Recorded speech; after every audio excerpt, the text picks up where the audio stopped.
জনপ্ৰিয় অভিনেতা যতীন বৰাৰ আচল চৰিত্ৰ ওলাই পৰিল। নমস্কাৰ বন্ধু বান্ধৱীসকল, স্বাগতম জনাইছোঁ আপোনালোক সকলোকে আমাৰ চেনেলৰ অন্য এটা নতুন ভিডিঅ'লৈ। আশা কৰিছোঁ সকলো ভালেই আছে।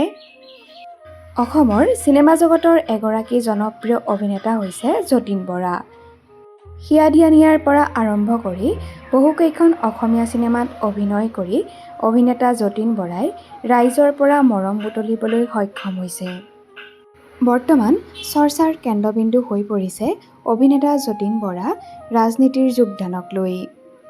সঁচাকৈয়ে ৰাজনীতিৰ পৰা অব্যাহতি ল'লেনে অভিনেতা যতীন বৰাই? এটি সাক্ষাৎকাৰত অভিনেতাজনে জনায় যে তেওঁ কোনোদিন আৰু ৰাজনীতিৰ পথাৰত খোজ নিদিয়ে।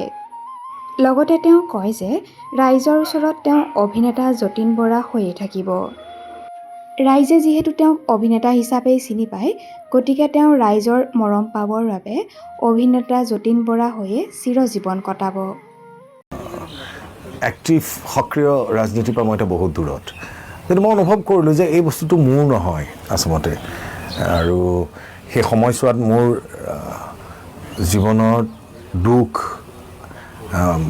আঘাত, মানসিক আঘাত বা যিটো সময়ত হতাশা যিটো সন্মুখীন হৈছিলোঁ, আৰু মই পিছত এনালাইচিছ কৰিলোঁ নাই, এইটো আচলতে ভগৱানক ধন্যবাদ জনাব লাগিব যে মোক নতুনকৈ পৃথিৱীখন চোৱাৰ এটা সুযোগ দিলে। নতুনকৈ আকৌ সেই যতীন বৰা জনক ওলাই আনিবৰ কাৰণে যিখিনি আছে ভগৱানৰ আশীৰ্বাদ ওলাই আনিবৰ কাৰণে মই ট্ৰাই কৰিলোঁ।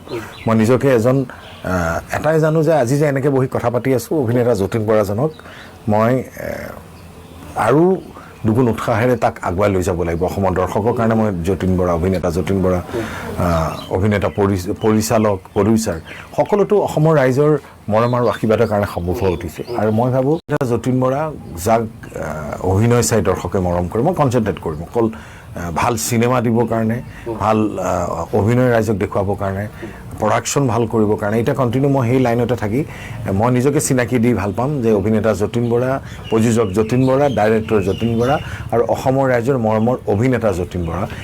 সেইটোতহে মই এতিয়া কনচেনট্ৰেট কৰি আগুৱাই যাম।